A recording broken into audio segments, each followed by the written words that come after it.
Hello friends, ഇന്ന് lunch കഴിക്കാൻ പോണത് ആകാശത്തിരുന്നിട്ടാണ്. അങ്ങനെ പറഞ്ഞാൽ എൻ്റെ ഫ്ലാറ്റിലുള്ള സ്കൈ ലോഞ്ച് എന്ന് പറഞ്ഞ പ്ലേസിലാണ്.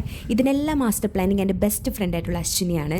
വീട്ടിലിരുന്ന് കഴിച്ചാൽ കിട്ടാത്ത എന്തോ ഒരു സുഖം ഇവിടെ ഇരുന്ന് കഴിക്കുമ്പോൾ കിട്ടും. ഞങ്ങൾ തന്നെ സിമ്പിളായിട്ടുള്ള കുറച്ച് ഐറ്റംസുകൾ ഉണ്ടാക്കി. മെയിനായിട്ട് ഉണ്ടാക്കിയത് bread pakoda, mango pudding, egg bajji, noodles and favourite chicken nuggets. ഇതൊക്കെ ഫ്രണ്ടിൽ ഇരിക്കണാരുണ്ടെന്ന് അറിയില്ല, നല്ല വിശപ്പുണ്ടായിരുന്നു. പിന്നെ അങ്ങോട്ട് ഒരു വാദിച്ച് കഴിക്കലായിരുന്നു എല്ലാവരും.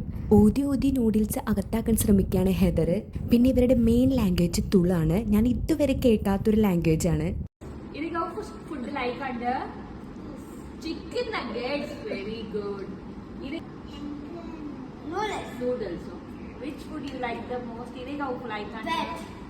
bread pakoda, very good.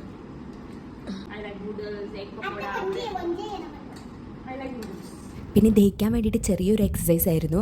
അതിനുശേഷം 3 എണ്ണത്തിന് പിടിച്ചെടുത്തിയൊരു നന്ദി പ്രസംഗം നടത്തി ഞങ്ങൾ. ഇതാണ് ഫ്ലാറ്റിൻ്റെ പുറത്തുള്ള വ്യൂ. ഇവിടെ ഇരുന്ന് വേണമെങ്കിലും നമുക്ക് ഫുഡ് കഴിക്കാം. കുറച്ചു നേരം ഞങ്ങൾ അവിടെ അടിപ്പാടി കളിച്ച് നടന്നു. ഫോട്ടോ എടുക്കാൻ നല്ല അടിപൊളി പ്ലേസ് ഉണ്ട് പറഞ്ഞിട്ട് ഈ ഓട്ടയുടെ ഉള്ളിൽ കൂടെ കയറി നിൽക്കായിരുന്നു. ഇതിന് മെയിൻ ആയിട്ടുള്ള സംഭവം എന്ന് വെച്ചിട്ടുണ്ടെങ്കിൽ ബാർബിക്യൂ ഫ്രൈ ചെയ്യണതാണ്. ഹെദറിന് അതിൻ്റെ ഉള്ളിൽ കയറാൻ പറ്റാതെ ആകെ ഒരു സങ്കടത്തിലായിരുന്നു. അപ്പോൾ ഞാനാണെങ്കിൽ എൻ്റെ മേലെ കയറ്റിയിരുത്തി അങ്ങനെ ഞങ്ങൾ ചെറുതായിട്ടൊരു ഫോട്ടോ എടുത്തു. അങ്ങനെ അവസാനം നല്ലൊരു മഴ കിട്ടി. ഒരു പ്രത്യേക ഫീലിംഗ് ആയിരുന്നു അവിടെ നിൽക്കുമ്പോൾ. എടുക്കാനുള്ള ഫോട്ടോകൾ ഞങ്ങളിങ്ങനെ ചറപ്പറ വേഗം എടുത്തിട്ട് ഞങ്ങൾ അങ്ങനെ ഉള്ളിലേക്ക് ഓടിക്കേറി. നേരത്തെ ഡെസേർട്ട് കഴിക്കാൻ വയറിൽ സ്ഥലമില്ല നന്നായിരുന്നു. ഇപ്പോഴാണ് കറക്റ്റ് ടൈം ആ ഡെസേർട്ട് കഴിക്കാൻ. മഴയും നോക്കി ആ ഡെസേർട്ട് കഴിക്കാൻ നല്ല രസമായിരുന്നു. അപ്പോൾ ഇത്രയേ ഉള്ളൂ ഇന്നത്തെ video. Okay, bye, see U.